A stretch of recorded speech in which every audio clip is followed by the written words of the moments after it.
Hello everyone, welcome back to my channel. और आज का हमारा टॉपिक है C3 और C पौधों में तुलना। C3 और C4 पौधों में तुलना करेंगे कि दोनों में क्या डिफरेंस है, क्या समानता है। ठीक है, इसके लिए इसको दोनों भागों में हम लोग बांट देते हैं, दो भागों में। तो सबसे पहला है, इस चक्र में 10 से 25 डिग्री, इस चक्र में 10 से 25 डिग्री सेल्सियस तापक्रम सर्वोत्तम होता है, सर्वोत्तम होता है। और इसमें 30 से 45 डिग्री सेल्सियस तापक्रम होता है।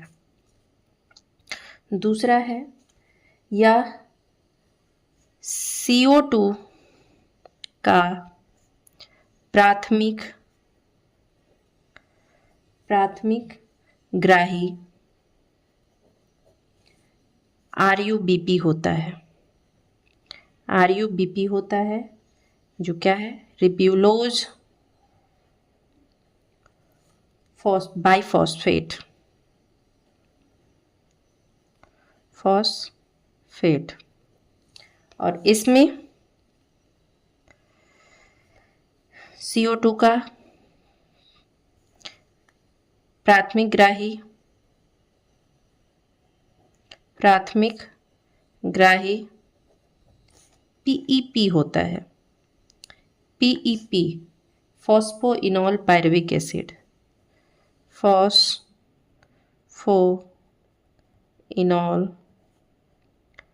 Pyruvic acid. तीसरा है, इसमें प्रथम स्थायी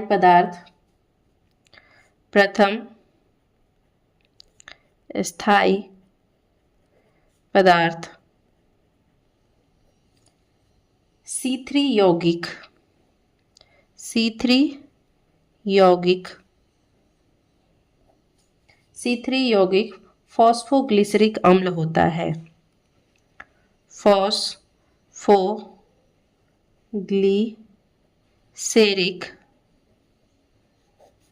अम्ल होता है।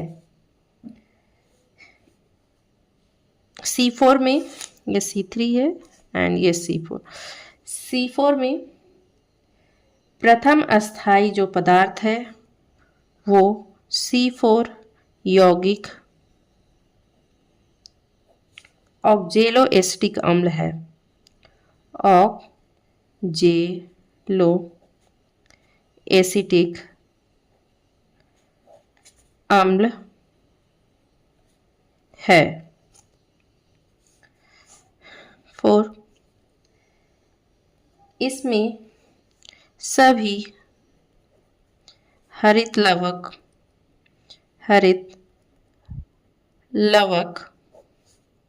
ग्राना युक्त होते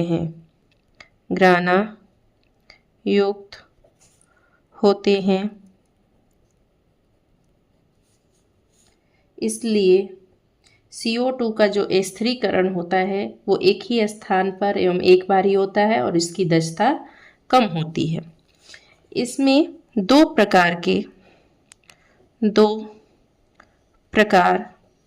के हरित लवक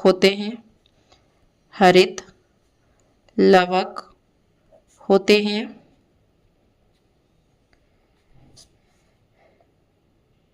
एक में मेसोफिल कोशिकाओं में साधारण हरित लवक, मेसोफिल कोशिकाओं में साधारण हरित लवक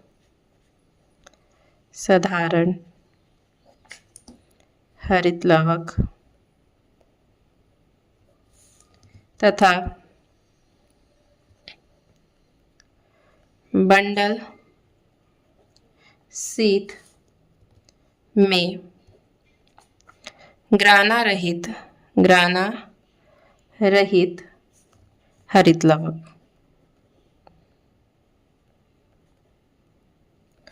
इस प्रकार की जो रचना को हम लोग क्रेंज शारीरिक कहते हैं, मतलब कि क्रेंज एनाटॉमी। इस तरह की जो रचना होती है उसे बोला जाता है क्रेंज एनाटॉमी।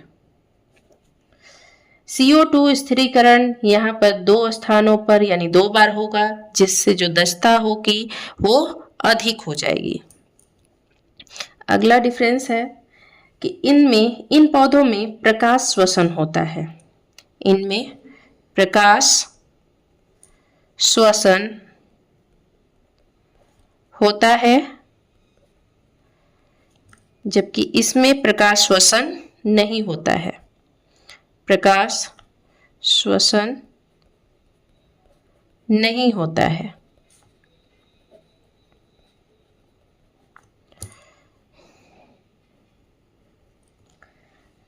आगे इसमें CO2 स्थिरीकरण में CO2 स्थिरीकरण में एंजाइम रिबुलोज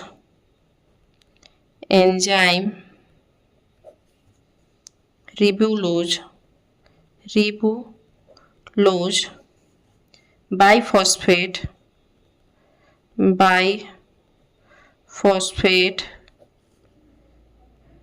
कार्बोक्सिलेज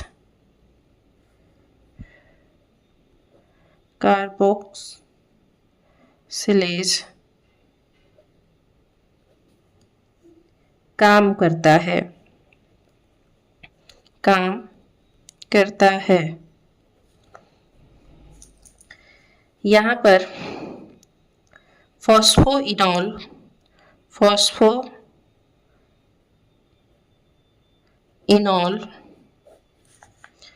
पाइरुवेट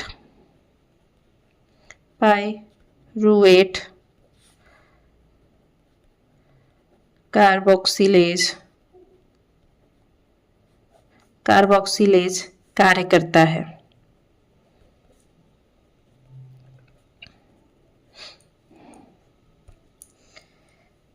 अगला अंतर, काल्विन चक्र के एंजाइम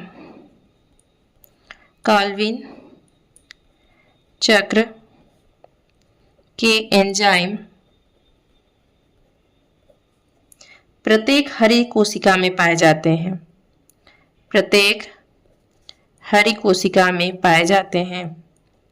हरी कोशिका में पाए जाते हैं।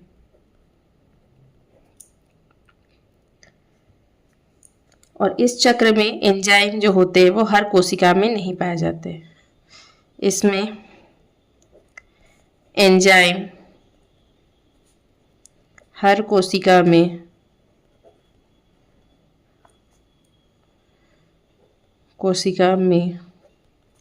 नहीं पाए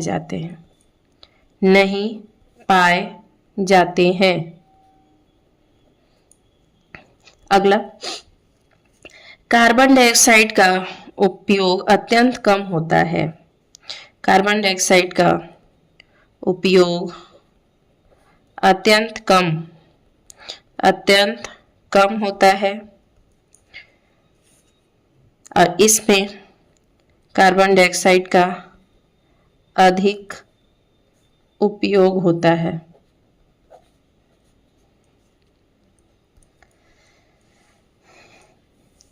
इसमें CO2 की C3 में CO2 की अधिक सांद्रता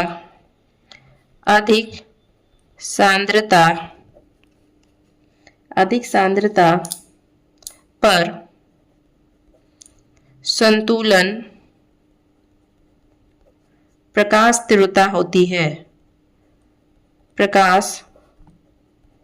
तीव्रता होती है।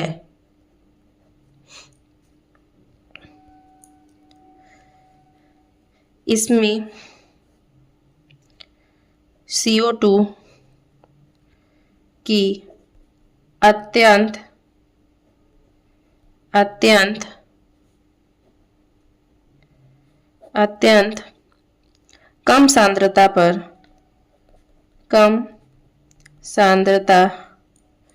पर संतुलन प्रकाश तीव्रता होती है। संतुलन प्रकाश तीव्रता होती है। आगे, मेसोफिल की कोशिकाएं मेसोफिल की कोशिकाएं पूर्ण प्रकाश संश्लेषण करती है। पूर्ण प्रकाश संश्लेषण करती है।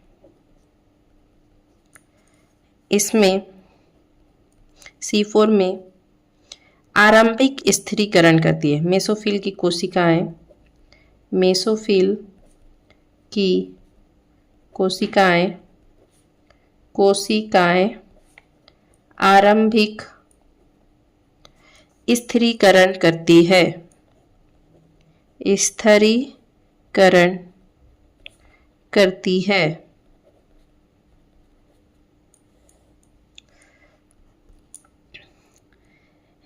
सभी पौधों में यह चक्र चलता है। C3 में यही चक्र सभी पौधों में चलता है। सभी पौधों में यह चक्र चलता है। C4 में यह चक्र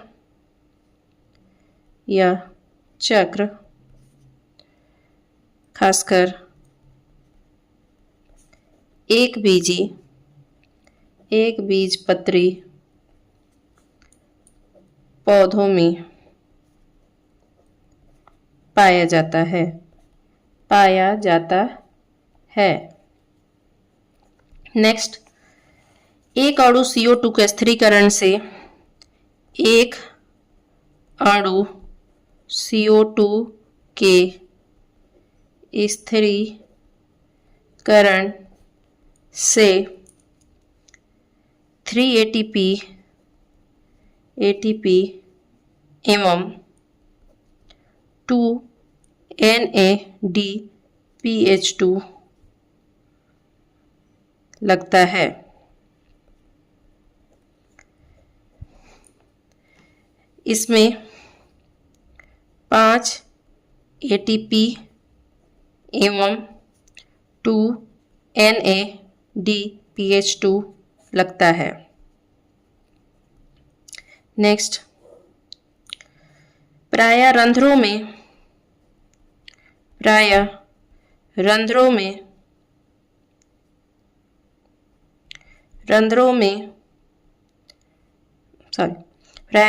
के खुले रहने पर प्रभावी होते हैं। मतलब कि रंध्र जब खुले होते हैं तभी प्रभावी होते हैं। खुले रहने पर प्रभावी होते हैं।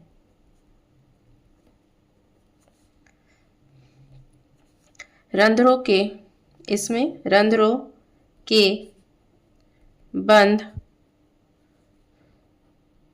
रहने पर कार्य करते हैं।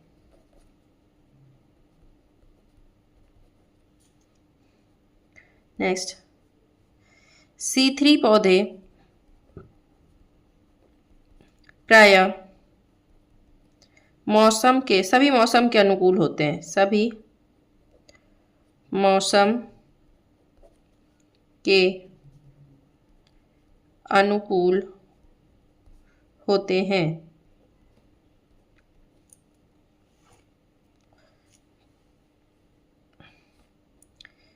यह C4 प्रायः उष्णकटिबंधीय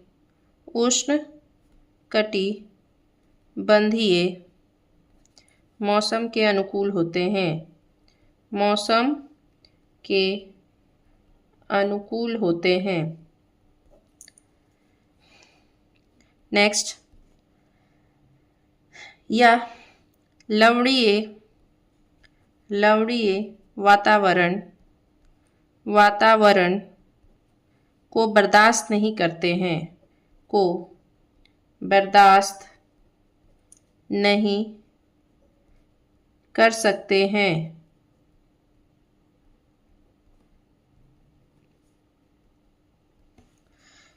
या लवणीय वातावरण को बर्दाश्त करते हैं, कर सकते हैं।